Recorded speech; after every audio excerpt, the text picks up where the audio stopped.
Wednesday afternoon to you, 4 o'clock time for Sports4CLE. Thanks for joining us. Hope you're having a good day. A little later in the show, we'll talk some Cavs, getting ready for the second half of the NBA season starting tomorrow. We'll also talk some Guardians. We can begin, though, by talking Browns. This one, Dogs by Nature, ahead of the free NFL Scouting Combine, which will be underway next week about this time. Browns wide receiver free agency targets by category. This one, Dogs by Nature. Unrealistic dream target. They go with Mike Evans, 17 games, 79 receptions. 1,255 yards, 13 touchdowns. Realistic target, they say Calvin Ridley, stats last year, 17 games, 76 receptions, just over 1,000 yards, 8 touchdowns. Okay target, Marquise Brown, 14 games, 51 receptions, 574 yards, 4 touchdowns. No thanks. They say Gabe Davis, 17 games, 45 receptions, 745 and 7. Hear me out target, Mike Williams. Williams could find himself being cut due to his cap hit with Los Angeles, the Chargers, freeing up $20 million in cap space. If he gets cut, the Browns should reach out. Let's welcome in Tim Bielik from the Plain Dealer as well as cleveland.com. Tim, you look at those. Who intrigues you from that group? I think Calvin Ridley really intrigues me because, I mean, he came off that full year-long suspension that he had for gambling. And, I mean, coming back and obviously had a very productive season, 1,000 yards, 8 touchdowns last season with Jacksonville.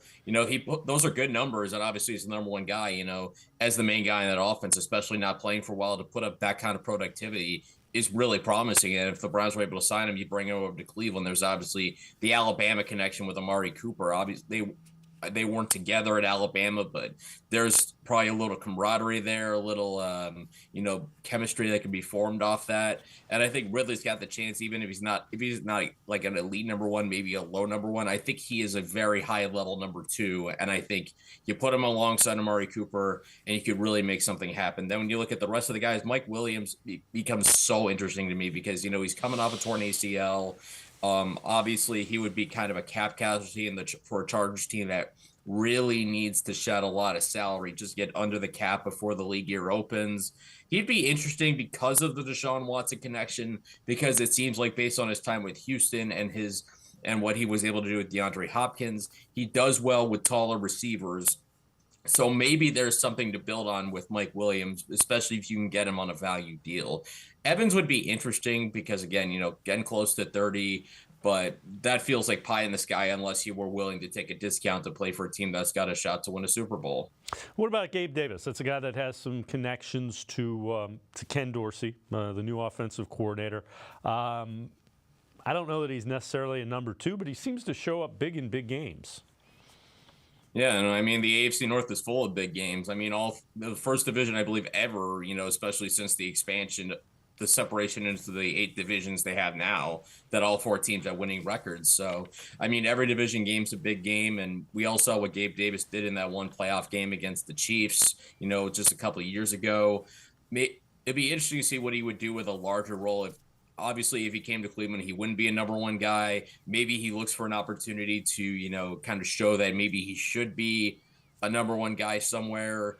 I'm kind of fascinated where he goes and what kind of money he gets. It's going to be very interesting because he obviously has a pedigree. He's shown he could play at a good level, and in some ways he fits some of what the Browns might be looking for at receiver. But I think it just kind of comes down to, money and, how much, like, what kind of influence would Ken Dorsey have in trying to add another veteran receiver to this offense? And if he was going to have influence, how hard would he be pushing for Gabe Davis? Here's another thing. So we mentioned Mike Williams, and all expectations are that he's going to get cut in the offseason to free up $20 million in cap space from a team that really needs to get cap space freed up. Take a look at him. He's 29 years old. He played 3 games last year before he tore his ACL, so he's coming off a torn ACL. 7 seasons in the league, almost just under 5,000 yards, 31 career touchdowns. You mentioned Deshaun Watson, played with him at Clemson. You would think coming off an injury, it might be a 1-year get back, prove it kind of deal. I'm intrigued by that. I like that idea. Yeah, and if you're a team like the Browns, who obviously, is going to be close to the cap again, they spend a lot of money. Obviously, it's interesting to see what kind of things Andrew Berry is going to do to manipulate and create cap space. But Williams does seem like a guy who would be interesting to see how he would do, kind of if he would be willing to take a prove deal. Because I'm even looking back at his numbers. He's not too far removed from an 1,100-yard season. Had that in 2021 with 9 touchdown catches. The next year prior, played 13 out of 17 games, almost 900 yards. But then last year, of course, only 3 games for the torn ACL. Even before then, even looking at those numbers, 19 catches, 249, and a touchdown in 3 games. Those are very good numbers, especially, because it seemed like he was kind of in a 1A, 1B with Keenan Allen in Los Angeles with Justin Herbert as the quarterback. I do think, you bring Mike Williams in, you can really add a true red zone threat to kind of go along with kind of the smoothness and speed of Amari Cooper's ability to take the top off a defense. And it takes pressure off Cedric Tillman, where he doesn't have to necessarily be the guy next season. He can even kind of continue to learn and develop more of the nuance needed to really elevate and become a starting wide receiver. So CBSSports.com ranked all of the 2024 NFL head coaching staffs. So upcoming season staffs. Number 1 overall, the Baltimore Ravens. They have Harbaugh, Monken, Zach Orr ranked number 1. Browns also in that top unit, the cream of the crop, ranked right behind the Ravens. Stefanski, Dorsey, and Jim Schwartz. Stefanski was NFL's Coach of the Year in 2023 for good reason. Cleveland, decimated by injuries, still went 11-6, made the playoffs. Browns became the first team since the 1970 merger to play a playoff game without their Week 1 starting quarterback, running back, left tackle, and right tackle. They don't mention Jim Schwartz was also named the assistant coach of the year as well. So, again, the nice honors pouring in for the Browns. It's going to be interesting to see how they remake the offense. Yeah, that's going to be the big question. I mean, what last season clearly showed was Kevin Stefanski is a better head coach than I think a lot of people realized. Just the work that he was able to do, with 5 different starting quarterbacks. He won games with 4 different starters, including a couple games with P.J. Walker. He won a game with Dorian Thompson-Robinson as quarterback, beat the Steelers in that game even. So he really, I think, has grown as a head coach over the last couple seasons, and it seems like he understands what it takes to get a team ready to play. He really works hard on that, 1-week mentality, and that was a great way to approach things last year for the Browns because of all the injury issues they had, because there was inconsistency over availability over who was a quarterback. And they just won anyway. They just kept on winning despite all the injuries, especially when Joe Flacco came in, led them on that late run to get to the playoffs. Obviously, it ended poorly, losing the way they did to Houston in the wild card game. But the fact that they even got there, considering, a historically bad luck run of injuries for this team was significant. So you would have to assume that with a healthy Deshaun Watson, he could stay healthy for, even 12 games this upcoming season, 12 to 13 minimum, I think would be outstanding for Deshaun Watson. If you get that number combined with, more health, if the tackles stay healthy, if you don't have to go to your 4th and 5th tackles and you can keep most of your big names healthy as long as possible, you would stand to reason that the Browns should be even better considering the job that Kevin Stefanski did with, just the amount of injuries to key players that he had to deal with basically popping up every single week. Tim Bielik from the Plain Dealer, cleveland.com, and I are going to step aside, take a quick time out. Other side of the break, we head to the voicemail of Truth and Reason. Sports for CLE. I'll be right back. Stay with us.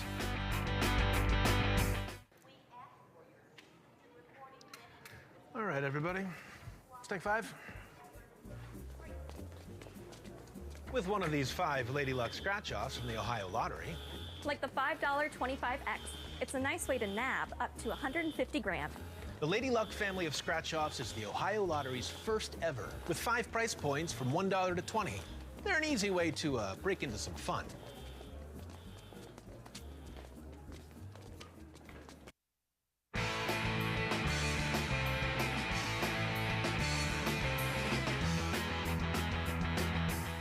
We continue talking Browns with Tim Bielik from the Plain Dealer and cleveland.com. Let's head to the voicemail of Truth and Reason. Hey, Dave, President Cleveland. One thing today. Would you package Jedrick Wills and Craig Newsome together, what do you think we could get for a package deal like that? And would you do it? Thank you, Dave. Love your brother. You and the family be safe as always. And I'll be back in touch. As always, appreciate all of the voicemails. That's an interesting question. What do you think about that, Tim? Newsome and Wills, what do you think you might be able to get? I feel like if you were going to get anything for them, you wouldn't package them together. I feel like those would have to be separate trades if you were willing to move on from those guys. And I think the one reason you would be willing to do it for Jedrick Wills is if you really believe that DeJuan Jones can move over to left tackle and play at Wills' level or even better, because then you would have a player on a 4th-round rookie contract, filling that role over the next 3 seasons. And that would be just tremendous, cap flexibility and freedom until you have to sign DeJuan to his, second contract. And especially considering what you already have in Jack Conklin with this contract, that's hard to move. If there was a tackle we were going to move, it'd be Wills, but I don't know. That would come down to, would a team be willing to do that? What kind of value is there for, a left tackle who's shown he can be an average starter, but, he's 1 year away from requiring a big contract. And then with Greg Newsome, you kind of have to ask yourself a similar question, in that you basically have your outside starters for the next couple of seasons, Denzel Ward and Martin Emerson. They're basically your outside corner stars. The only way you would move Newsome, I think, is if you feel like Cameron Mitchell can play at that same level in the slot, because again, it comes down to cap flexibility. And with the big money contracts the Browns are paying, obviously, Deshaun Watson, Amari Cooper, Grant Delpit just got a big contract. You may have to pay one to JOK pretty soon. Martin Emerson, especially in a couple of years, because he's already halfway through his rookie deal. Those are decisions that you kind of have to make. But if I'm the Browns, I would not move either guy unless I got, pretty decent draft compensation. I'm talking a 2nd-round pick, potentially for those guys. Because if you're the Browns, you want to be able to turn those kind of players into similar assets to be able to use on younger players who are on cheaper rookie deals that you hope can fill some different roles for you. Yeah, and I think the line of thinking is if you package them together, could you get a number one? And I don't think that would entice a team to do that. I think I tend to agree with you. This one from Jack Duffin. A lot of talk about Nick Chubb and his contract, and Andrew Berry has said it's kind of the elephant in the room. It's unlikely that he'll remain at that $12.2 million deal for 2024. This is from Jack Duffin, Orange and Brown Report, really good with salary cap issues. He said the most likely outcome, like Conklin a couple years ago, they guarantee something in the neighborhood of $8 million, $4 million in incentives, that he would be able to earn back all of that money if he's healthy and can play the way he's capable of. And he adds, in order to negotiate a rework deal like that, it has to be on the table that you can cut him. And again, I understand the thought. I don't believe it will come to that. I think they find a way to rework it. Everything this organization has done tells me that. Yeah, I mean, I that would kind of be not a good look if, you cut Nick Chubb, even if you made it clear you're obviously going to bring him back. When you bring him out in the Batman mask, in week 17 to smash the guitar before the Browns, go out and clinch that playoff spot against the Jets. It'd be a tough look. And I think that's kind of also the cruel nature, the cruel business of football, that, if Nick Chubb doesn't have that injury in week 2 in Pittsburgh, if he goes and has another all-pro season, this isn't even a discussion. Maybe we're thinking, the Browns are good. Nick Chubb's fine. He's worth the money. But I think it's just kind of the question of, what level is he going to be at whenever he comes back? Is he going to be, can he be close to 100%? Can he at least be 80%? If he can be 80%, then that's fine. But, then again, you also have to figure out numbers and different things of that sort. Obviously, cutting him would free up a lot of cap space, but with the cap going up to potentially closer to $250 million based on the reports that are out there, you might not even need to do that. Again,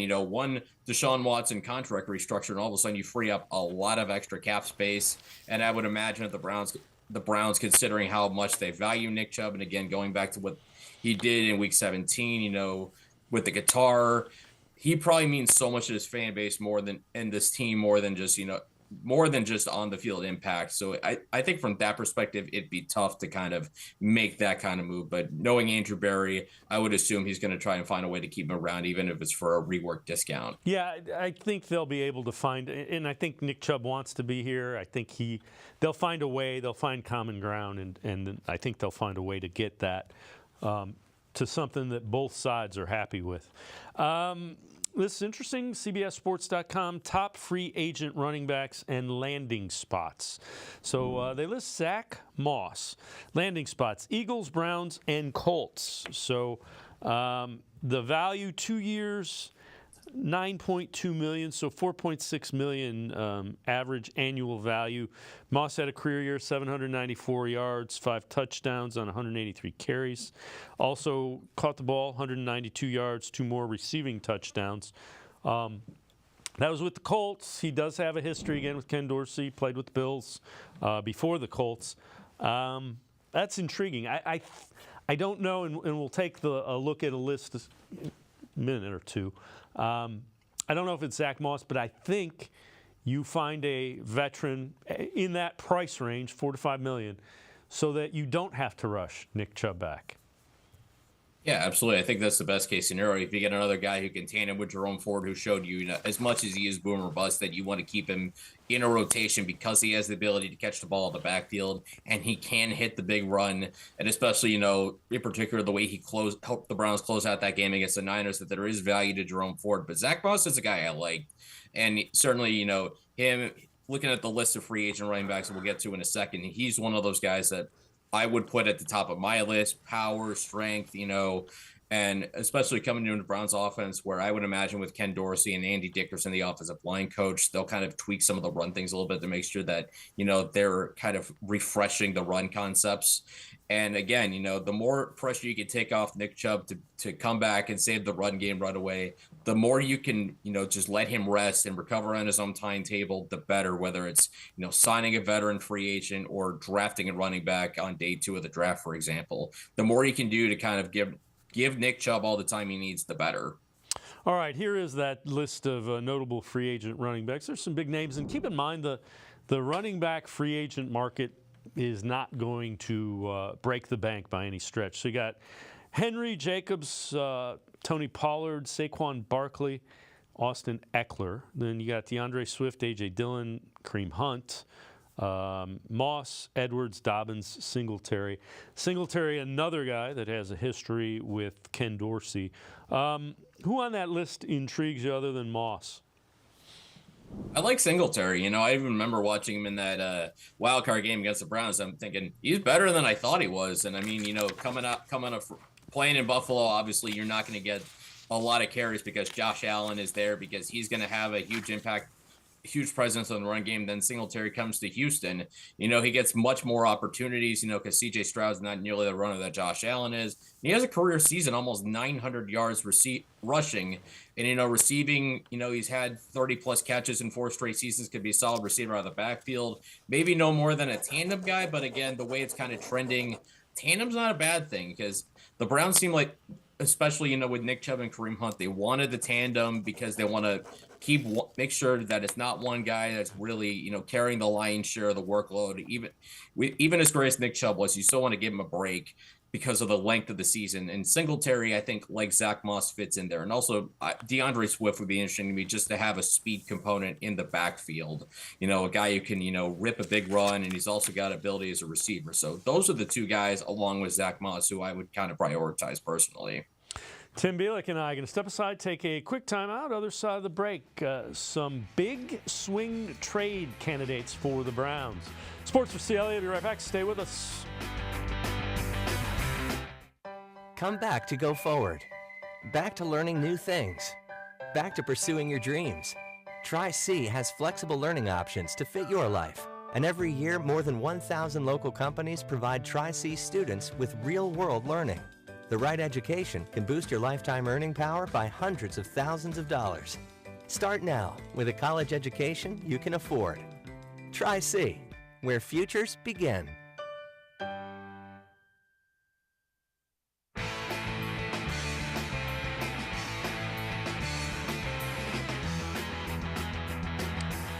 We continue talking Browns with Tim Bielik from the Plain Dealer and cleveland.com. This is from Browns Wire.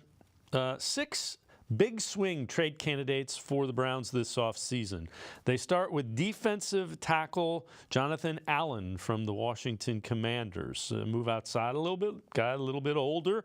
Khalil Mack, edge rusher from the Los Angeles Chargers. I'm not sure I agree with this one. Budda Baker, safety from the Arizona Cardinals. Not sure the Browns will look to add a safety through a trade. Another defensive tackle, Grady Jarrett from the Atlanta Falcons. They go back to an edge rusher. Not sure the fit is there with this particular player. Hassan Reddick, kind of more of that 4-3 outside linebacker type. This is a name that keeps popping up. Brandon Ayuk, wide receiver from the San Francisco 49ers. Tim, last couple of years, Andrew Berry has done some magic with trades. Zadarius Smith, Amari Cooper, Elijah Moore. Any of those guys intrigue you? Well, they would all obviously be high prices, but I think for me, it's Jonathan Allen and Brandon Ayuk, kind of 1A, 1B for me. I mean, the developments that Brandon Ayuk made this past season, even the year prior, really kind of elevating himself out of Deebo Samuel's shadow in San Francisco to kind of become his own, high level wide receiver. I mean, he was great in the playoffs for them. I think, he would be another ideal fit opposite Amari Cooper. That way you could have 2 number ones potentially at wide receiver to help out Deshaun Watson. Ayuk definitely has been a guy who, like I said, developed very well throughout his career. If you're looking for dynamic playmakers on the perimeter, he might be as good as you can get, and if he's available, as long as the price isn't exorbitant, it's worth at least investigating. And Jonathan Allen would be the other guy because the Browns have 3 free agent defensive tackles right now. And you look at the depth chart, basically what they have right now is Dalvin Tomlinson and Siaki Ika. That's pretty much what they have right now at defensive tackle. Jonathan Allen has been a high-level defensive tackle for the better part of his career. He's a 2-time Pro Bowler with Washington. He'll be 30 next year, but he'd be a guy that'd be worth looking into. And if you want to really round out this defensive front, you put another high-level defensive tackle next to Dalvin Tomlinson, you could really create a lot of havoc, especially with the strides that Obo Okoronkwo took in defensive end and the growth that Alex Wright made as well. So that would suddenly make for a very, very impressive defensive front, and another one that Jim Schwartz could really utilize to a high level. All right, along the lines of free agents, these are some notable tight ends that are free agents that will be on the market. Dalton Schultz, intriguing guy with the Texans, was banged up late in the year, had a really good year, also a good year for the Cowboys before that. Hunter Henry, Noah Fant, Gerald Everett, Troutman. Not sure Hooper would fit, and Gesicki kind of more of that guy that splits out. I don't necessarily know that that style of tight end is what the Browns would be looking for. Any of those tight ends intrigue you? I would guess the Browns probably move on from Harrison Bryant. I think he probably he might end up with Patriots and Alex Van Pelt. Yeah, when I look at that list of tight ends, I'm really Noah Fant would really intrigue me. He's a high-level athlete. He hasn't been an elite player, but it's been a solid player. 500+ yards even his first 3 seasons. It comes to Seattle, hasn't been quite as good, but solid.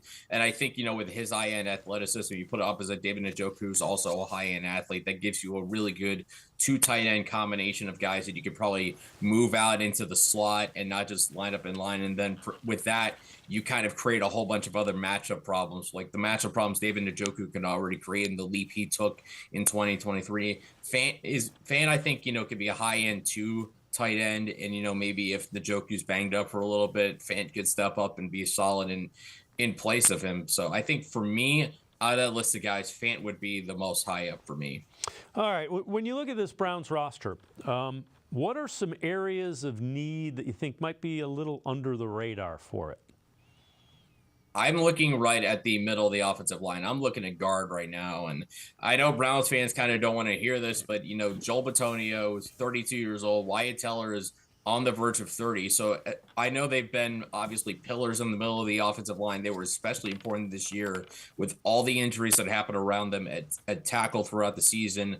But I think you also have to start considering the future and understanding that you may need to kind of find the heirs to one or both of those guys. I don't know if you would do it in the second round of this draft, but I think you always got to be thinking offensive line. You got to be thinking probably 2 years ahead. You know, they've obviously drafted some tackles in the past few years. They drafted James Hudson in 2021, DeJuan Jones last year, and he certainly looks like he could be a high-end starter with Pro Bowl potential. They really haven't addressed the guard position really in this draft, so that's one I would personally look at, because I always say you can never have too many offensive linemen, and it's never too early to start, you know, looking towards the future of the position. And you always want to continue to find younger options, especially considering, you know, again, with the cap bill that's always due with Deshaun Watson's big contract, you know, no matter how many years you kind of restructure and kick it down the road, eventually that bill comes due. So you want to have cheaper options available for the eventuality that you'll have to move on one day from Joel Bitonio and Wyatt Teller. Yeah, you have a lot of money tied up in that offensive line, you know. Conklin and Wills. Now you picked up the fifth-year option you mentioned, and Posick. You signed Posick to a free agent's deal last year. So a lot of money tied up in the offensive line. They have to find a way to get a little bit younger. Tim Bielik from cleveland.com, Plain Dealer, and I are going to take one more time out. Other side of the break, we'll head back to the voicemail of Truth and Reason, take a little bit look at the draft-eligible prospects coming up. Combine next week in Indianapolis. We'll be right back on Sports4CLE. Stay with us. The Ohio Lottery Partners in Education program is dedicated to recognizing exceptional students, teachers, and schools throughout Ohio. Scan the QR code on screen to nominate students and teachers as Academic All-Stars and Teachers of the Month. They must be currently enrolled or teach in grades K through 12. Is your K through 12 school developing students' literacy skills to achieve success in reading? If so, you can nominate your school for the School of the Year. Students can win $100, teachers can win $500, and schools can win $2,500. Scan the QR code, fill out the forms, and nominate deserving students, teachers, and schools today. The Ohio Lottery Partners in Education program takes pride in honoring exceptional students, teachers, and schools across Ohio. Submit your nomination today. It's fun, fast, and free.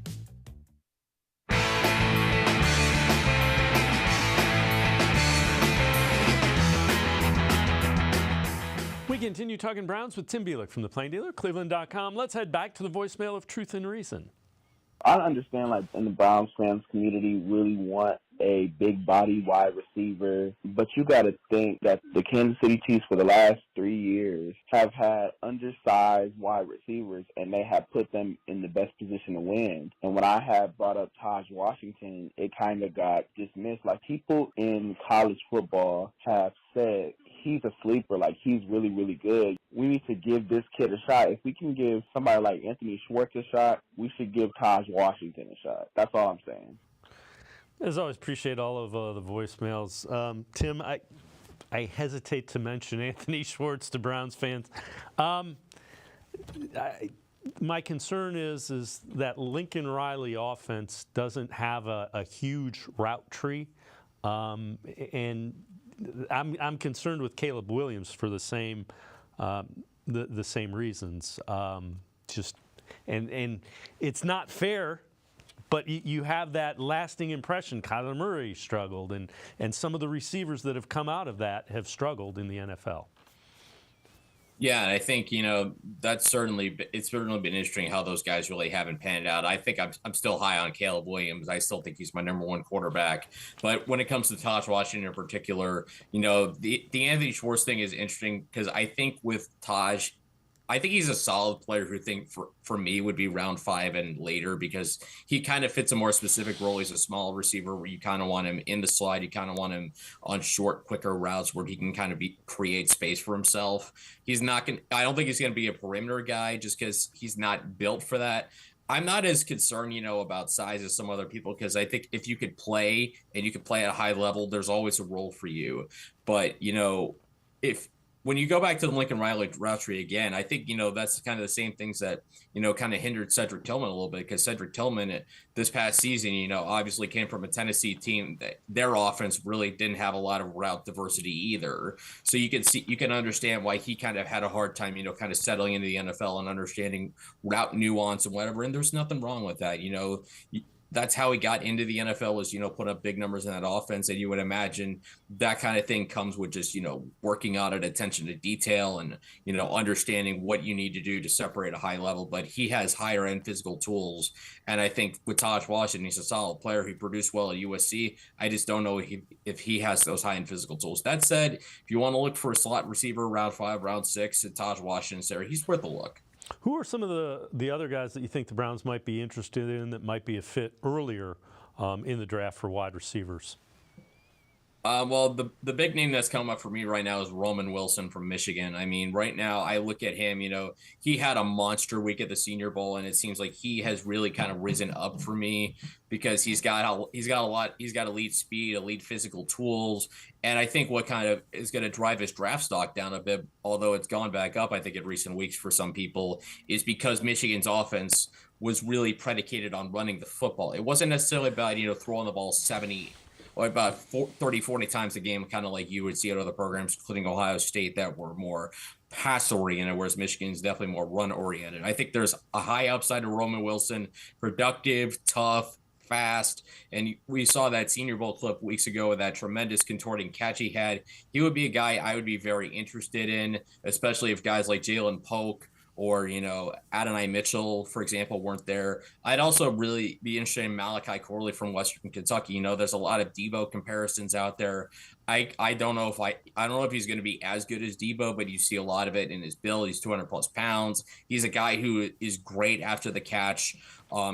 Still got to learn, the route tree and those different nuanced things that we were kind of talking about with Taj Washington and Cedric Tillman, but not many receivers had those kind of physical tools. Like, I think he's a better version of what we saw out of Parker Washington last year in the draft. I know we really liked him. I think Corley is better than Parker Washington, albeit playing at a lower level of competition, but Corley would be a guy I'd be interested in, maybe especially if they trade down from pick 54.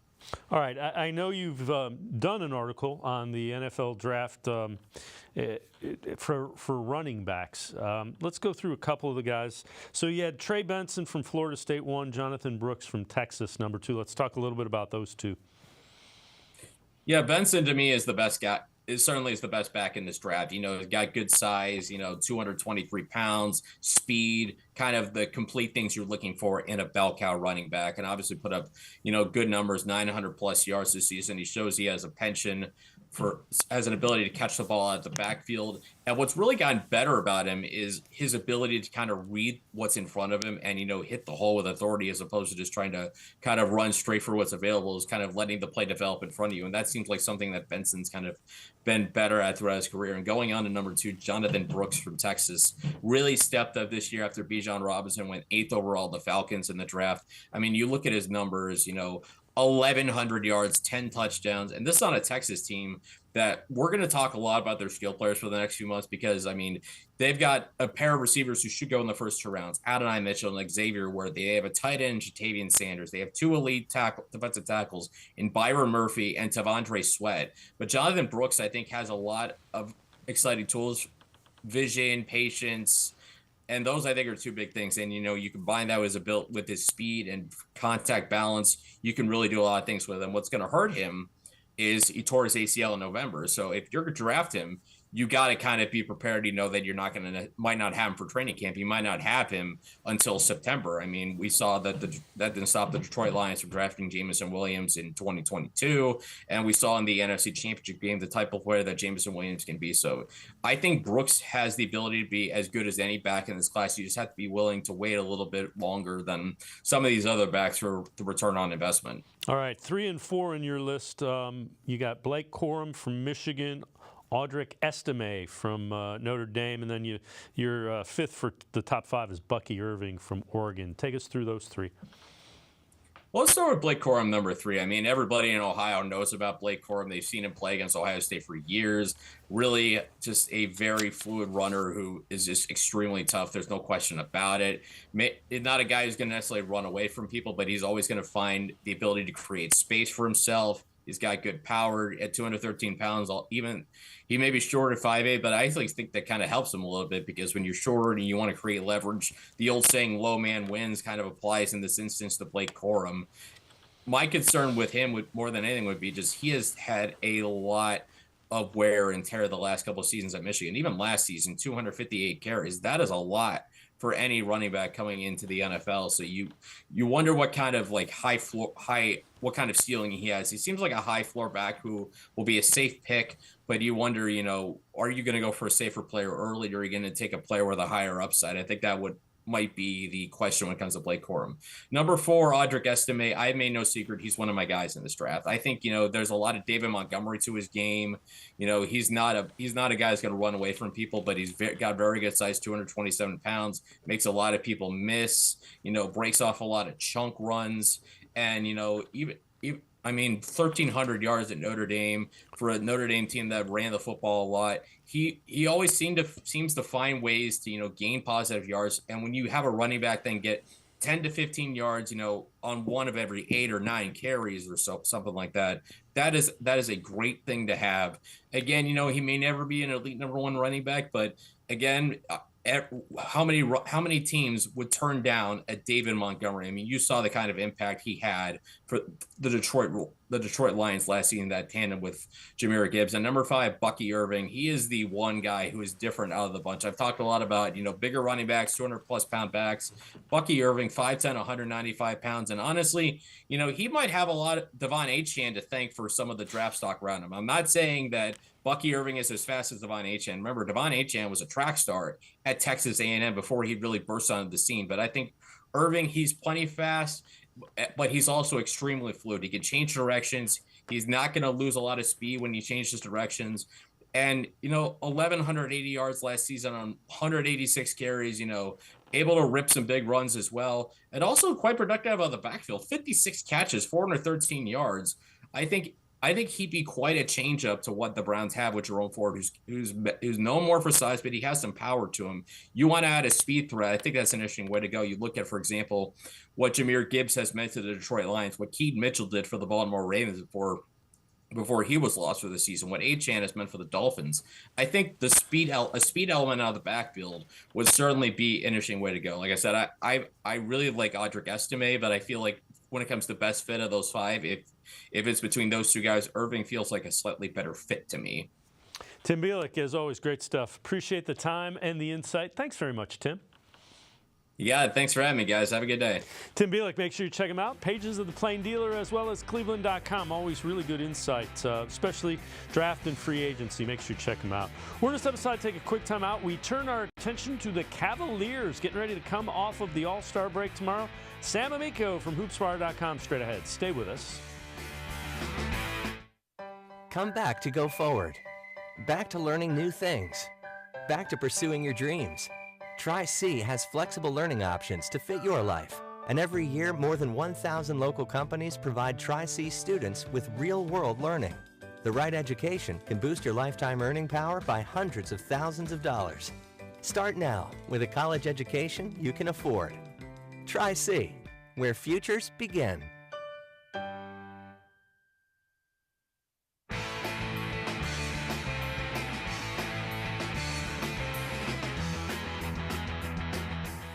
We turn our attention to the Cavaliers and the rest of the NBA still on that All-Star break up until tomorrow. This from ESPN.com. It is NBA contender tiers. Tier 1, the favorites, they go with the Boston Celtics. Hard to argue that. Tier 2, inner circle contenders. Nuggets, Clippers, and the Milwaukee Bucks, who are really struggling, especially under Doc Rivers. Tier 3, the hopefuls. They have the Cavs at the top of that list. Cavs, Timberwolves, Knicks, Thunder, 76ers, and Suns. Let's welcome in Sam Amico from hoopswire.com. Sam, is that legitimate? You think that? I mean, I understand that. Are the Cavs that legitimate of a threat? Oh yeah, for sure. I think that that's a pretty good list, pretty accurate. Because at the top of the tier there, you have teams that obviously have been there before, played in playoff series before, and then at least been to the conference finals anyway.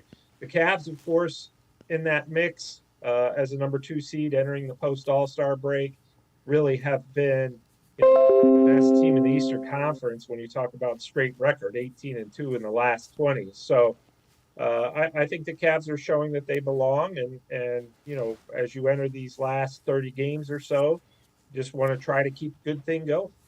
All right, so they get back at it tomorrow against the Orlando Magic. Currently, as we mentioned, second seed. What if you saw this or that on the court? What would make you confident they could make a deep playoff run in the final 29 games of the regular season? What do you need to see to feel good about them heading into the playoffs? Yeah, the top 2 things would obviously be their defense and their overall physicality.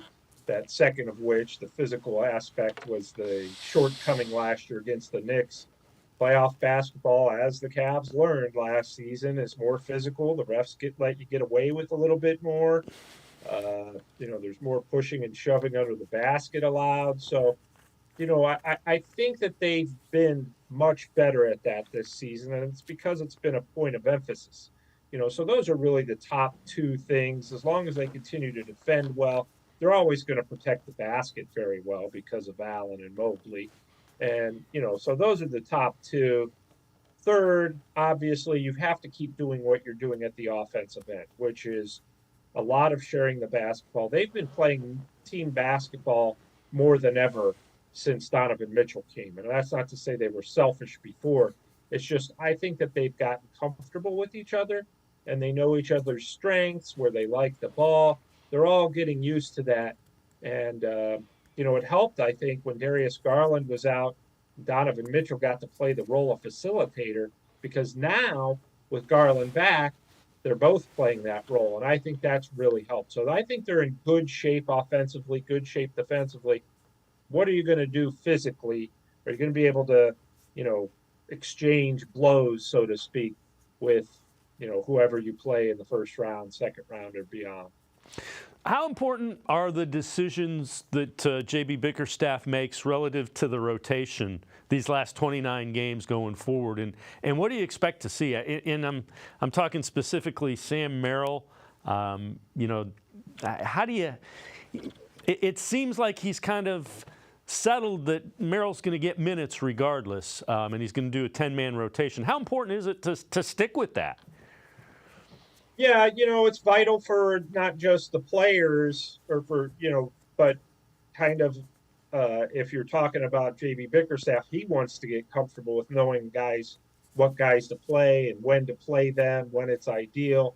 And the players, it impacts them psychologically, emotionally, when they're getting consistent minutes, or maybe if they're not. Somebody like Sam Merrill is invaluable because he's a specialist.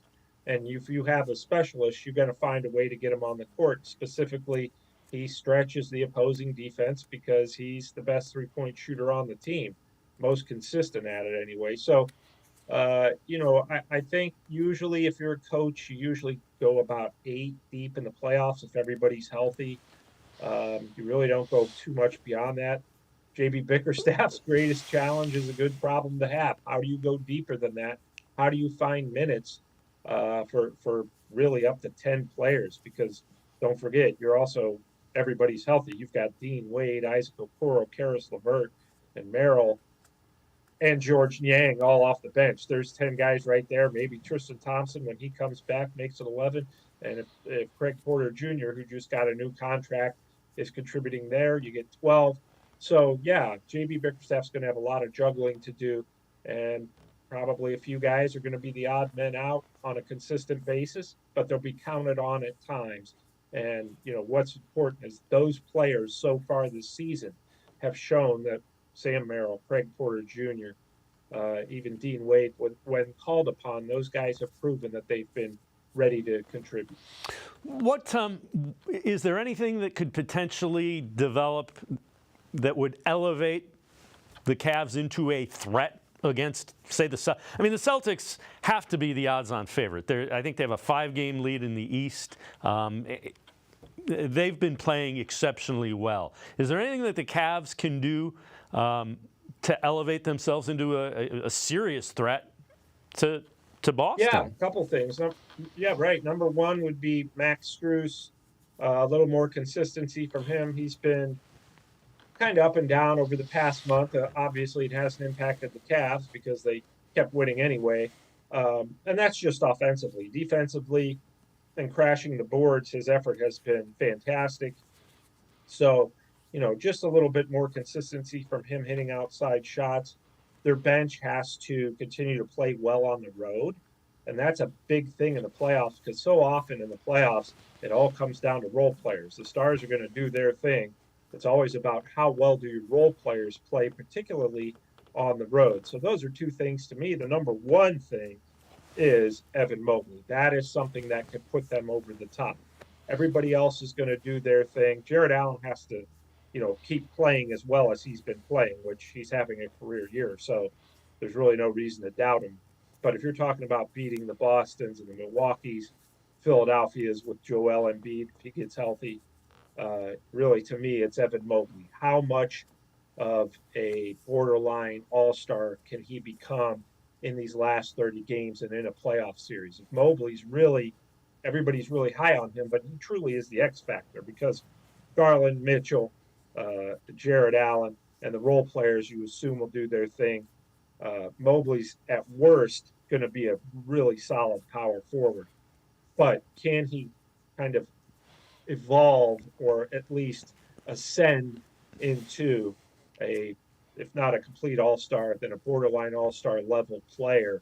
I think that will put them over the top. And there are a number of factors at work there with Mobley. It's, is he getting enough touches? He's got to get enough touches, and he has to make the most of his touches when he does get them. And that's just offensively. Defensively, the kid's fantastic, so there's no question about that. The minute restrictions have been lifted for Garland and Mobley. We found out that today during the media availability with J.B. Bickerstaff. Do you think they continue to stagger Mobley and Allen? There was some success doing that, not playing them together, solely together. Do the Cavs continue to do that? They've had success with that. Yeah, I think they do that with Allen and Mobley, and for the very reason you mentioned, they've been successful. It's been part of their, since Mobley came back, obviously playing under 30 minutes a game. And it's worked well where they were able to play Mobley at times, Allen at other times, and kind of rotate them, at least until, Tristan Thompson gets back. I think that you'll see, they're still going to obviously start and share the court a lot, Mobley and Allen. But at times, yeah, I think there's no doubt about it that, it works very well when you're able to stagger them and play one at a time. I would suspect the same thing now that Darius Garland's minutes restriction has been lifted. Same thing with him and Donovan Mitchell, and only because you have so much depth in the backcourt. Really in the backcourt and wing positions that you can afford to take. You don't necessarily need to play those two together at all times. You can keep one on the floor and get everybody else their minutes and everybody else feeling comfortable and contributing. Yeah, it does make sense because you still have the pick and roll with both of them. There's an inside-outside presence. And like you said, it opens the floor a little bit more if you surround them with the guys that can knock down outside shots. All right, before we go, I found this one kind of interesting. I don't agree with it, but we'll go with it anyway. One trade every NBA team wishes they made at the trade deadline. This is from the Bleacher Report. Cavaliers, they say, move Isaac Okoro for a better shooting wing. He's making career best 39.3 of his threes, shooting less than 3 a night, swapping out Okoro for a wing with better range. Could have made this rotation better prepared for the playoff tests ahead. It may have made him better offensively. I think this is overlooking how good of a defensive player Okoro is and how physical he is at the defensive end. Yeah, and he's also, we've seen in the last few weeks or so, he's also feeling more comfortable taking that corner three, which is what they've been asking of him. And I think sometimes we get carried away and don't appreciate guys like Okoro, who, as you mentioned, Dave, has been fantastic defensively. He was always a good defender. He's having a career year defensively. You're talking about a guy who's guarding everybody from point guards, shooting guards, small forwards, and he takes great pride in that. Trying to limit and contain. Against Milwaukee, he had a fantastic game. Basically, I wouldn't say shutting down Damian Lillard, but just making his life miserable and make him work for every point. To me, that was a huge example of Okoro's defensive versatility. But, I agree. The Cavs have enough scoring. They have enough outside shooting. They don't really necessarily need an outside shooter.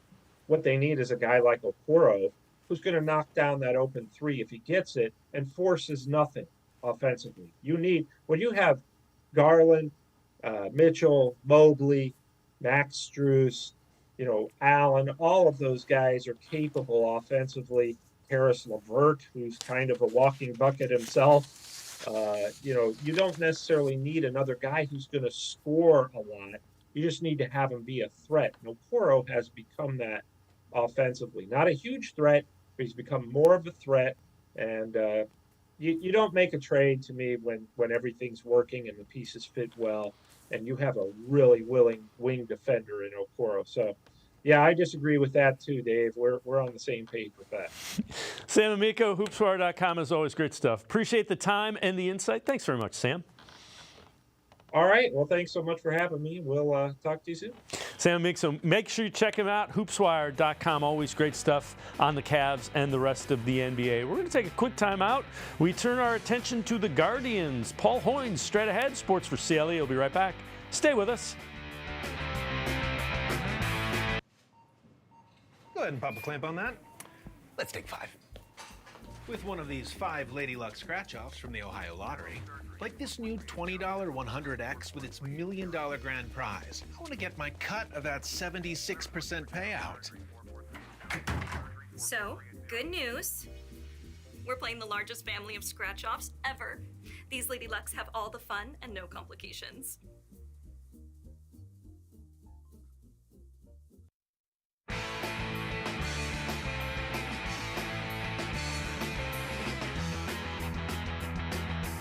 We turn our attention to the Guardians. They are out in Goodyear, Arizona, getting ready for their first spring training game later this weekend. Take a look at this. So the Guardians really, some financial uncertainty, didn't make any moves of significance, really, in the off-season. They preferred to go with younger guys, let them get some at-bats, see how it shakes out. This is the Guardians' outfield, how it looks right now. Brennan, Kwan, Laureano, Straw, Florial. You got 2 younger guys, Rodriguez and Valera, haven't been in the big leagues. The guys that they brought back in the outfield totaled 146 runs batted in last year. Just for comparison's sake, Matt Olson of the Braves had the most in the majors with 139. Let's welcome in Paul Hoynes, cleveland.com plain dealer, Guardians beat reporter who is in Arizona, Goodyear with the Guardians. So, Hoynesy, the $1 million question I have to ask, how do they score more runs this year? That is $1 million question, Dave. I'm not sure. I mean, they are counting on, the young players they had last year. They've been the youngest team in the big leagues for 2 straight years and probably for a 3rd straight year. And they're counting on those players progressing, maturing, and, getting better at their craft. And I guess that's going to, the end result is going to be more runs. But they finished 27th in runs scored in the big leagues last year. So they have some work to do. Who are some of the guys that, they're expecting to take that step forward and develop it? And I know you wrote an article about this, so what are you thinking? What are they thinking in terms of who guys that could potentially elevate that game offensively? Well, the offense starts with Stephen Kwan, and he's had 2 solid seasons in the leadoff spot. I think they would like for him to, and he would like to hit the ball a little harder, make a little more impact, cause a little more, disruption on the bases. So it starts there. Then, of course, Jose Ramirez, he might bat second, he might bat third this year. He is he's an all-star proven, a proven run producer. Then you've got, Josh Naylor, who, led the team in RBIs last season. And you got Andres Jimenez, a second baseman, who had kind of a slow start last year, but still, came through with a solid to average offensive year. Those are the four guys I think you try to build around. And, you've got Bo Naylor coming hopefully for a full season at catcher. He hit 11 home runs last season, 10 of them coming after the break. So, a full season, a Bo Naylor should help. But other than that, Dave, they've got to get more. They've got to settle on a shortstop. They've got to, find a shortstop, and usually you don't expect offense from a shortstop. I guess that's the old baseball. Nowadays, you expect offense from every position, but they've got to settle on a shortstop. They've got Arias. They've got Brian Rocchio. Arias hit 10 home runs last season. Maybe he's the answer, but we'll find out how that shakes out in spring training. And in center field and right field, those were big gaping holes in the rotation. I mean, in the offense, and they have to get more production out of those two spots. Yeah, Florial is a guy that could be the answer. He'll compete with Miles Straw in center, and Laureano will be out there with Will Brennan. The starting rotation is intriguing. So Bieber and McKenzie back, no restrictions from what we've been told to start spring training.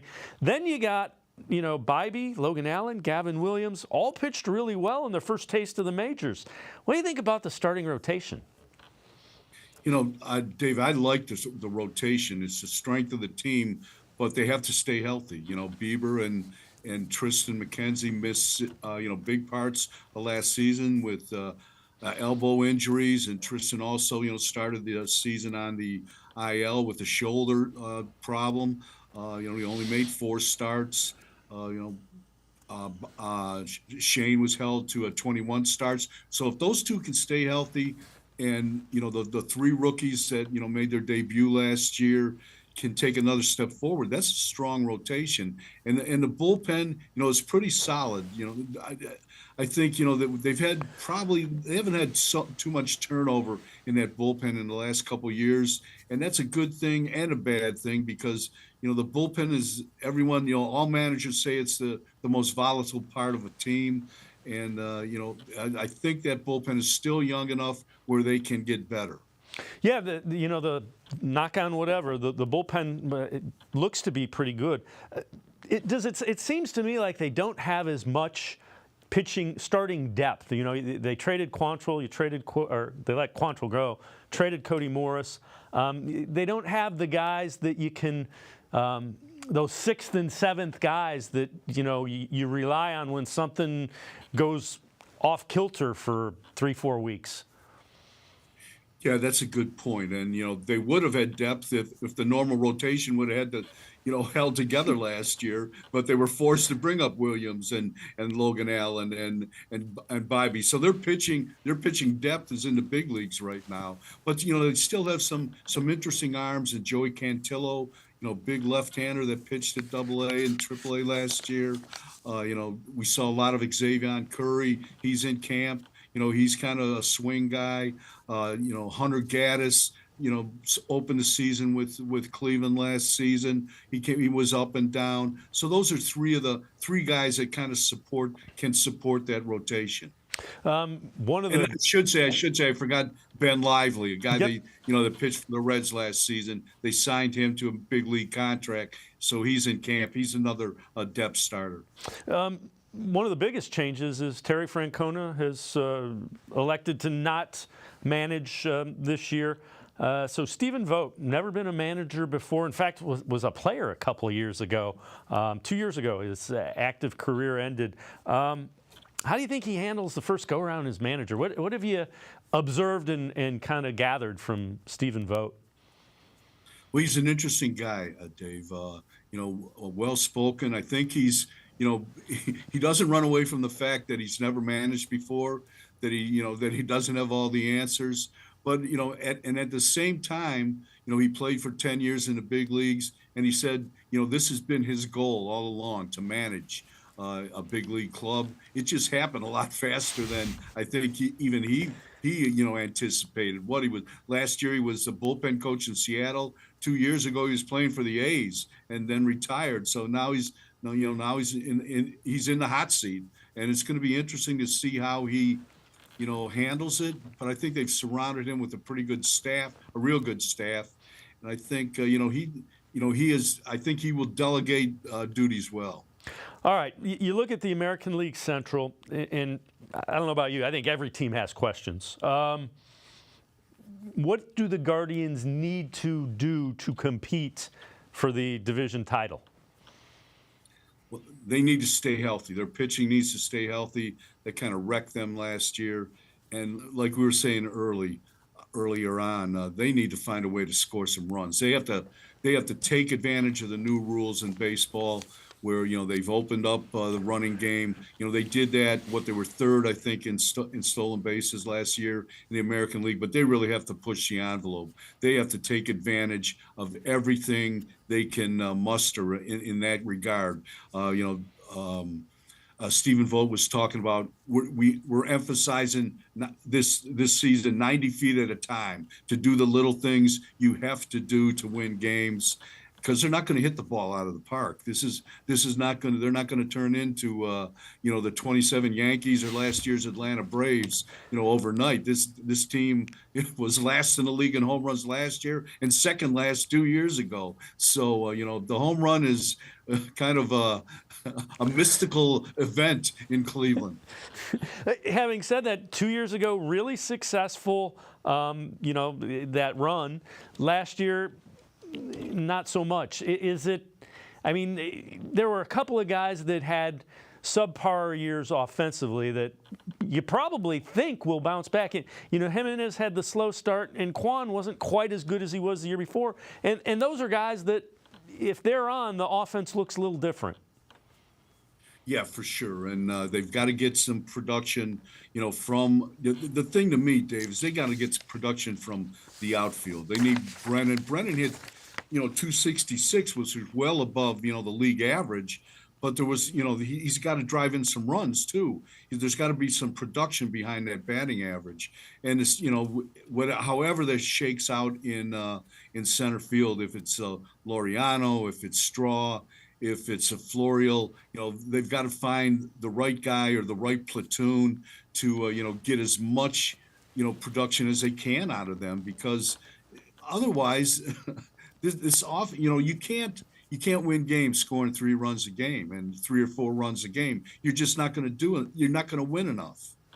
Paul Hoynes, as always, great stuff. Appreciate the time and the insight. Thanks very much, Paul.